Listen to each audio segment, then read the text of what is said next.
Good evening, and thanks for staying with Radio Now, 95.3 FM, Lagos. It's now 5 o'clock, and you're welcome to The Big Story. My name's Cameron Apollo. From protectors to predators, the dark side of vigilantism in Nigeria. That's our conversation this afternoon, from protectors to predators. Now, Nigeria's insufficient security coverage over the years has seen many communities take certain measures in a quest for safety, in a quest to protect themselves. This situation has given rise to numerous non-state actors, non-state groups, popular among which are the vigilantes over time and across the land.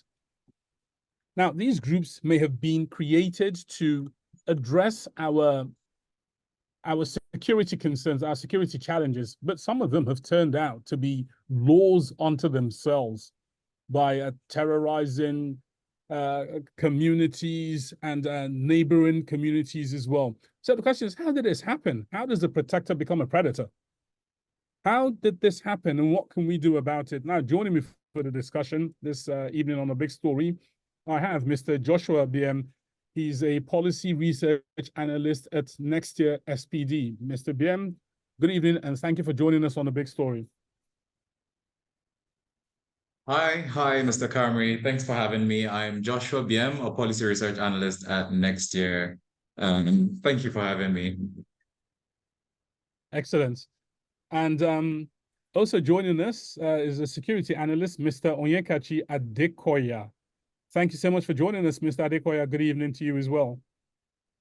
Yeah, good evening, Joshua. Thank you for having me. Good evening to the listeners. Okay. And so let's get straight into it, I suppose. Let me go straight to the author of this report, Joshua. Let's start from the top. We're talking about vigilantes and how they turn from protectors to predators. That's what your report is all about. So let's go back to the beginning. Have we always had vigilante groups in Nigeria? What are vigilantes, and have we always had them? Is it just a recent thing? Mr. BM.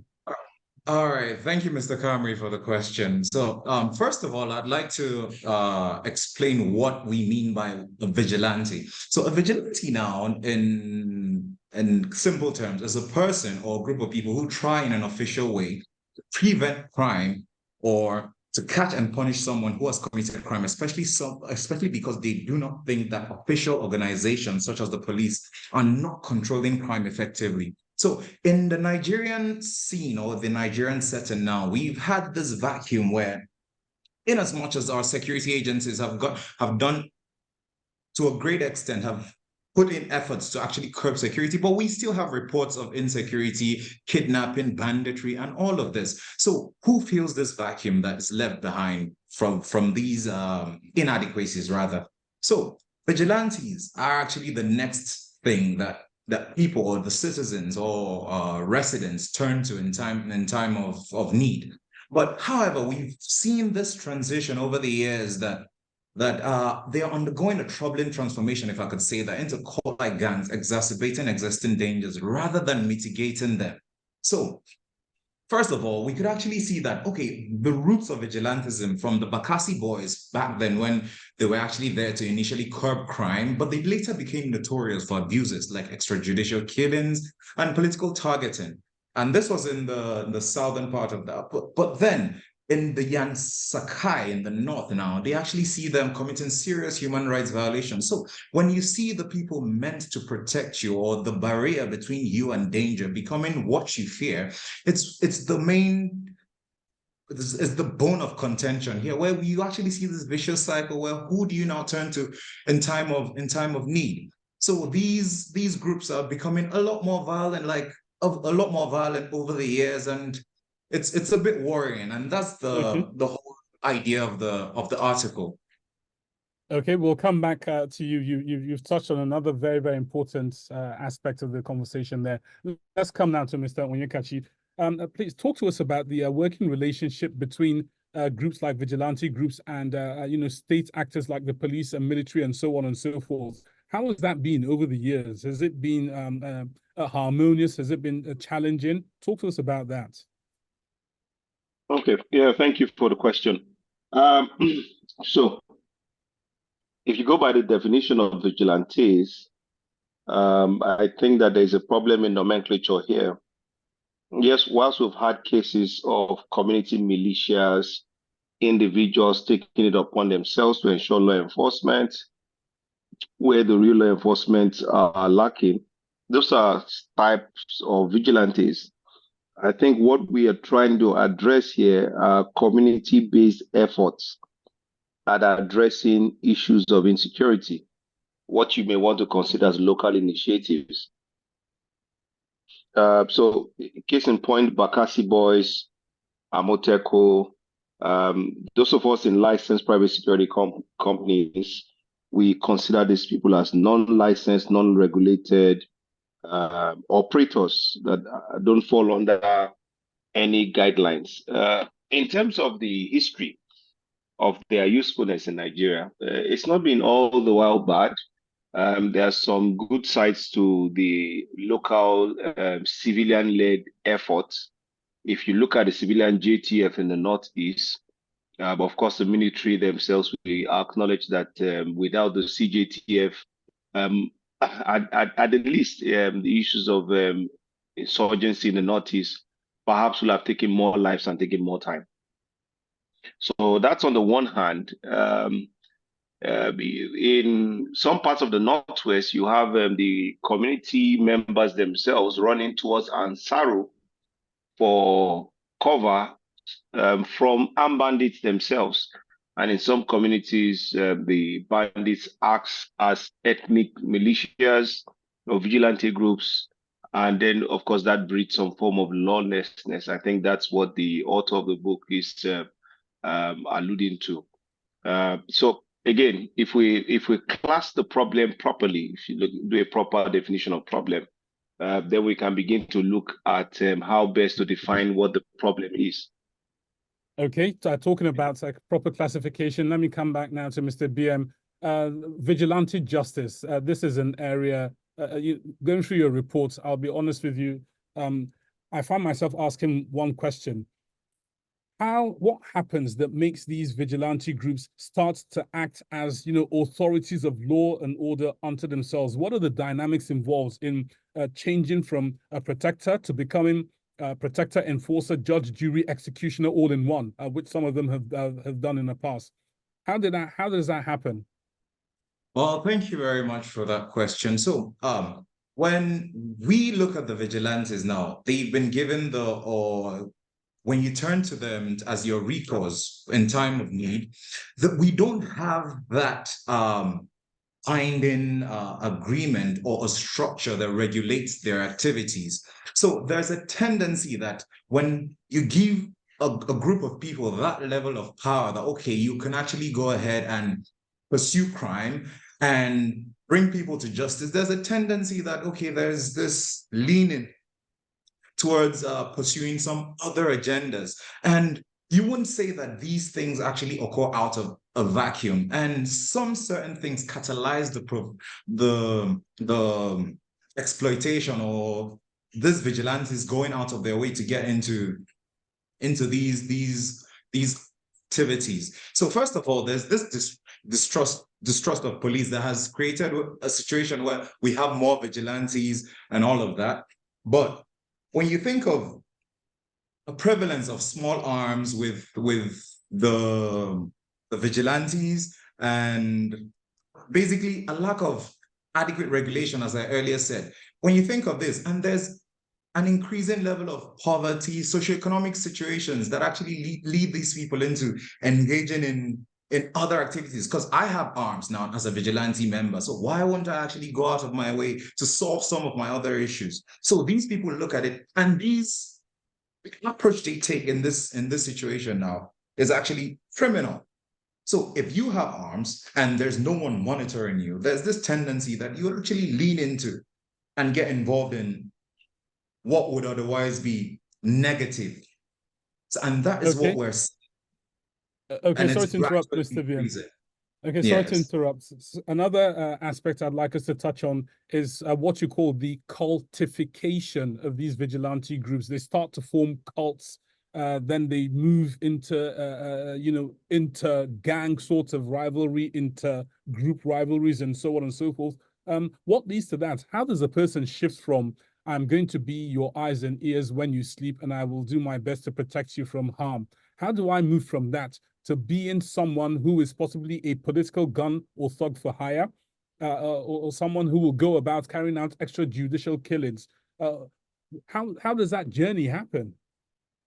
So when you think of it, from the article, if you actually have an in-depth look in the article, you'd actually see that a lot of times what the whole idea of the occultic groups, they have the oath, they have the weapons, they're actually going all out to actually push out an agenda or try to get a certain agenda. So as a vigilante group now, you have access to the weapons. You're tasked with promoting people, promoting the protection of people and all of that. But then when you get into some socioeconomic situations, let's say poverty, trying to meet your needs and all of that.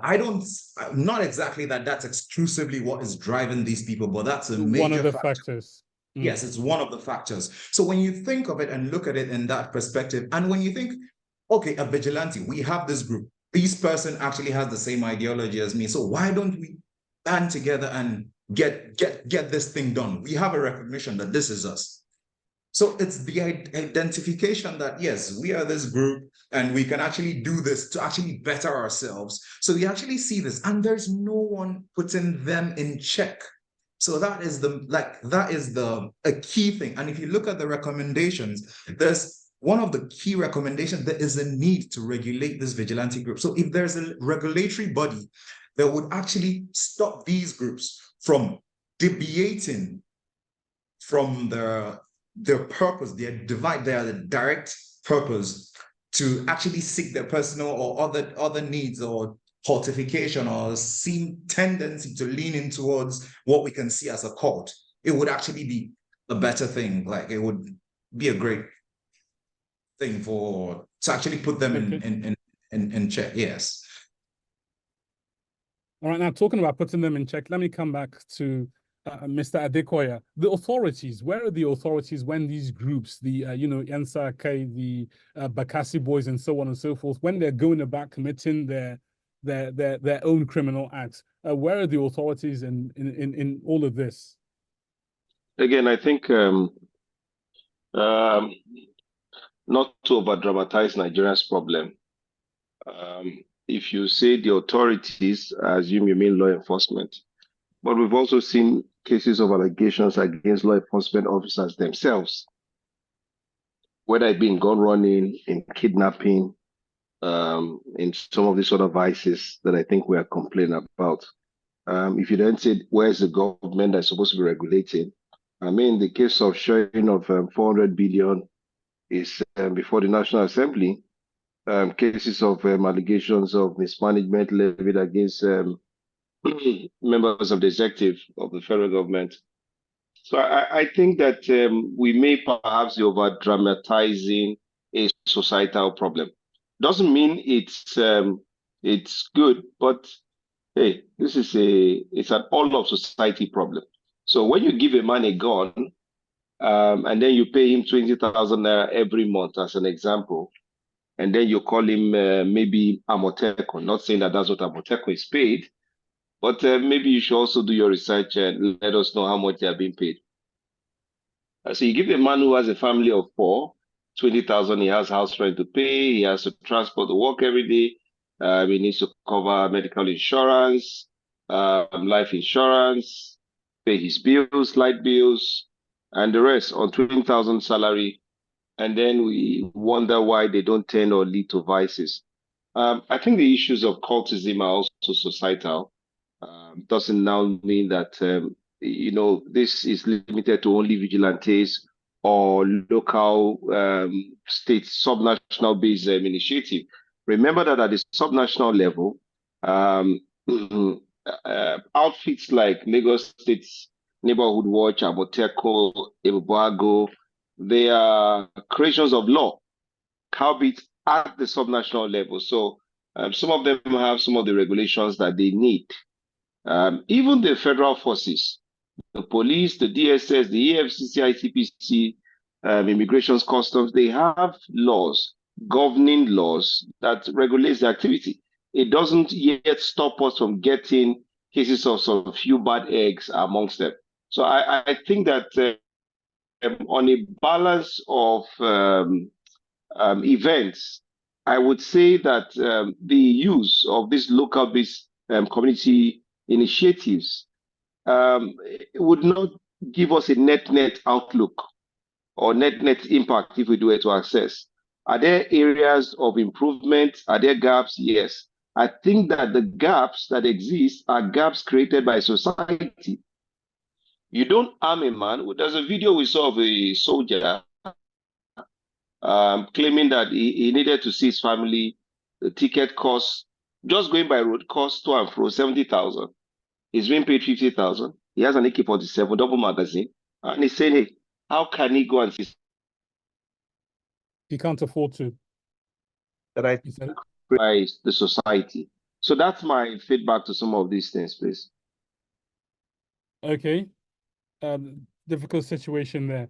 Now, Yeah, yes, go on. Just in addition to what Mr. Adekoya said, well, there's another issue. Like, I believe to a great extent, if the government, and I mean to say that the government has actually done a lot. We've seen reasonable grounds in terms of tackling security, but there's more to be done. But the idea or issue of vigilantism is coming up as a vacuum. It's actually filling up that vacuum that the federal government has actually created. So I believe if the federal government could do more, or the government rather, could step up to fill in that vacuum that the vigilantes actually have to do, it would actually go a long way to reduce or put some check to the protectors turning to predators, as the article title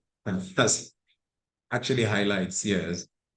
Okay, so let's look to some of the solutions you penned down here. Now, you talked about regulation a couple of times. The cycle of violence that emerges from these groups, especially when they start to operate like cults, when they are weaponized for politics, when they start to take the law in and of themselves. Some of the issues you've listed here include things like poverty, social exclusion, and so on and so forth. In a broad term, you're talking about good governance, aren't you? You know, we need to improve the quality of governance and give people better chances in the hopes of breaking the number of people who would join up and turn to bad eggs, so to speak. Those are two. Now, community engagement is an interesting one. Talk to us a bit more about community engagement, Mr. BM. You say community engagement, it's crucial. The groups must be subject to oversight and rigorous regulation by, their communities. How would that work, especially when they are holding, this power, if you will, over the communities they terrorize? How does that work? Thank you for that, Mr. Camry. So first of all, I'd like to start by saying that when you think of this problem of vigilantes turning from protectors to predators, you'd actually see that the operations of vigilantes is actually at the local level. Let's just put it at that, first of all. So when you actually want to address a problem that is closer to the people, who's the first person you get to meet? The local administration. Like, I believe that the local administration now has the first mandate of holding, even if there's some framework that's supposed to be created, you cannot put out or neglect the importance of the local administration, be it local leaders, religious leaders, or all of that at that local level, because they are really closer to the people that need the protection, and they're closer to the vigilantes. So when you actually have that level of accountability that, oh, okay, we actually need to do something about this vigilantes. How are we actually going to, who are the people part of these vigilantes? Is there a record? Are there records of who are part of these? What are your functions? Like, we actually need to have some accountability to the vigilantism in these communities. And it goes enlightenment, basically all the nitty-gritties at the local level. They actually play a key part. That comes first before any state or federal government or any other initiative could come in, because they are closer to the people. That's the emphasis. Okay. Mr. Adekoya, your thoughts on this? Yeah, so it's a self-reinforcing problem. Once you get to that point, when you say the community, the police, for example, are people, citizens from the community who have been entrusted with the power of the collective to, of course, address the issue of crime and deal with issues like this. So if you say the community, yes, I agree. The police, law enforcement represents the collective power of attorney of the people entrusted in them to address these issues. But again, sometimes the problem we have are political. Again, they are structural.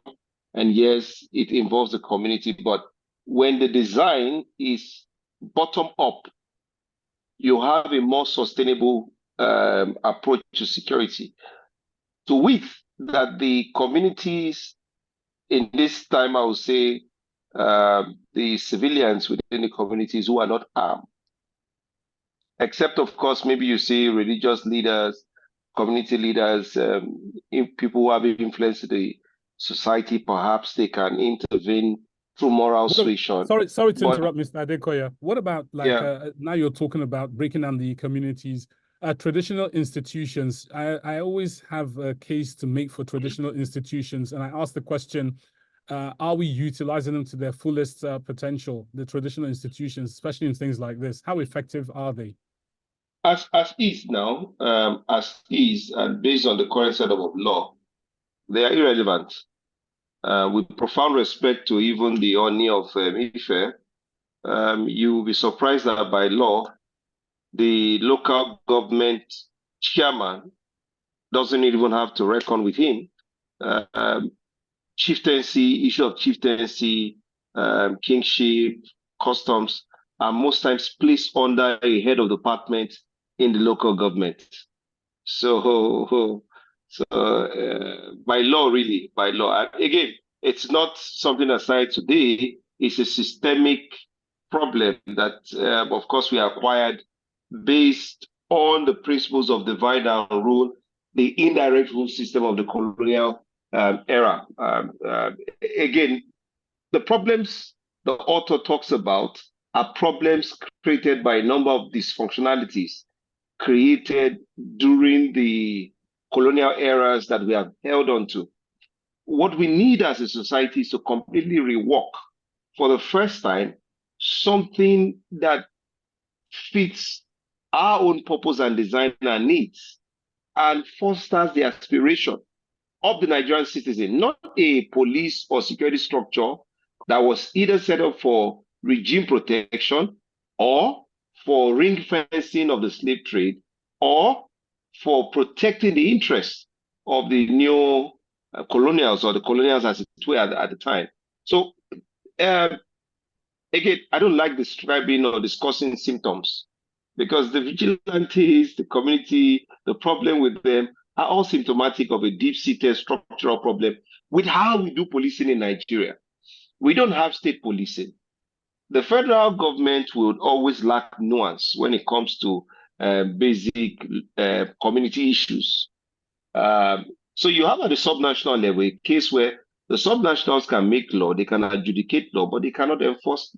Right. I think that last part, when you talk about difference between symptoms and root causes, I do agree with you. We shouldn't dwell too much on symptoms. Symptoms should be pointers towards the deep-rooted cause of problems. That brings us to, I think, the final recommendation by Mr. BM was about having to do away. Mr. BM, go ahead.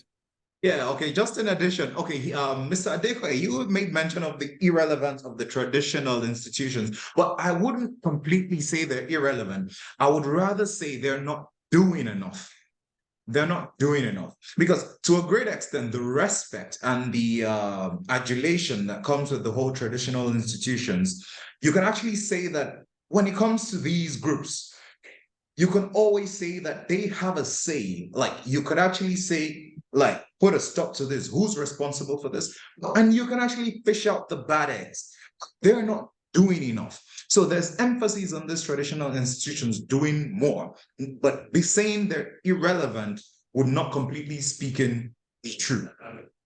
And speaking of state policing, it's still part of the issue where you actually have to have a system where a group of the policing has to be part of a system where people who know the state or know the intricacies of a state. So we at Next Year, we've had a one or two dialogues, and we've had a few workshops on state policing. If yes, how? You could actually look up on our website, and we could always share that. And it dives into the idea or the necessity or how looking at the balance between Sorry state to policing and interrupt. the Sorry to advantages of interrupt that. you.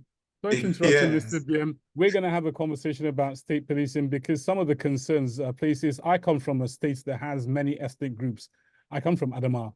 There are lots of ethnic Yeah. groups there, and there are lots of us in the minorities. And the fear is when you create a state police, then the dominant ethnic groups in those states would wield that power and further oppress the ethnic minorities.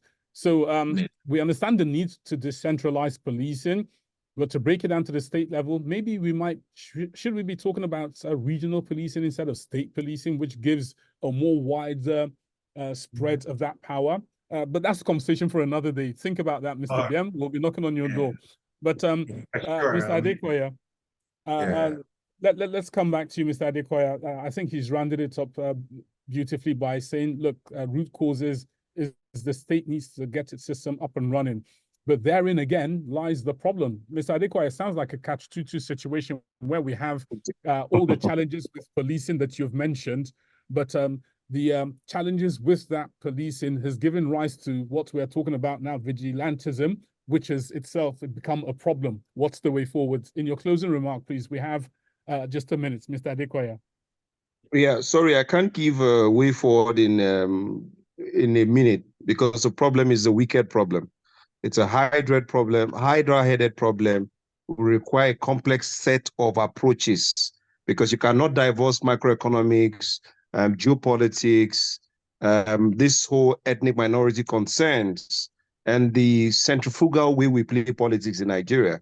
So no quick fix. I reckon the problems we have will be there for the next 10 to 15 years. Only if we begin to address them, they will be there for the next 10 to 15 years. But I don't see any sign of seriousness on the part of the political class. What I see is a system that seeks to continue the rent-seeking, holding on to parochial nuances and structures that have failed completely. Nigeria of 2024 is not the Nigeria of 1960. So any president, commander-in-chief who thinks that they can sit down in Abuja and completely and overwhelmingly ensure full internal security in Nigeria is either ignorant or is being lied to or has subscribed to a lie himself. So herein lies the core of our problem, lack of local bottom-up approach to security. That's my final thought, please. Thank you, Mr. Adekoya. And 30 seconds, please, Mr. BM. All right. Yeah. Well, the vigilantism problem, I think it's something, as Mr. Adekoya actually said, it's a complex web of issues ongoing. So I believe if we're actually able to solve the socioeconomic problems, have our traditional institutions or leaders actually step up to be like, okay, if these vigilantes are existent, or we can actually hold them accountable, there should be a framework guiding these groups from the transition we're seeing from being the protector to a predator. So if there's some level of accountability, we could always see that, okay, they would be able to fill in the vacuum that has been left from the security outfits. And if the security outfits are actually able to cover that vacuum, we won't even have the need for vigilantism. So the federal government has the responsibility to a great extent, or the governments in general have the responsibility to step up the need to actually secure these areas and look at the loopholes or the areas that need attention. And the whole idea of vigilantism or protectors turn into predators would not be something we would hammer on. And I still believe that it's not a one-time thing. It takes time. And if we actually put in the steps one at a time, we could actually achieve that level of trust and protection that we need in Nigeria with security we see. Yes. Right. Thank you so much, gentlemen. Mr. Joshua BM, he's a policy research analyst at Next Year SPD, and Mr. Onyekachi Adekoya, security analyst. Thank you both so much for joining us on The Big Story this evening.